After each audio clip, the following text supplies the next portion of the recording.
जी की सुना रहे हो जनाब? मैं मोहम्मद बख्श का कलाम सुना। चलो जी। ਜਿਹੜੇ ਕਹਿੰਦੇ ਸੀ ਮਰਾਂਗੇ ਨਾਲ ਤੇਰੇ ਤੇ ਅੱਜ ਉਹਨਾਂ ਵੀ ਬਾਜ਼ੀਆਂ ਹਾਰੀਆਂ ਨੀ। ਮੁਹੰਮਦ ਬਖਸ਼ਾ ਝੂਠਾ ਯੋ ਜੱਗ ਸਾਰਾ ਕੰਬਲੀ ਵਾਲੇ ਦੀਆਂ ਸੱਚੀਆਂ ਯਾਰੀਆਂ ਨੀ।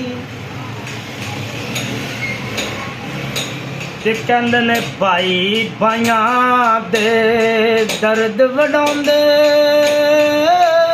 ਤੇ ਭਾਈ ਭਾਈਆਂ ਦੀਆਂ ਬਾਵਾਂ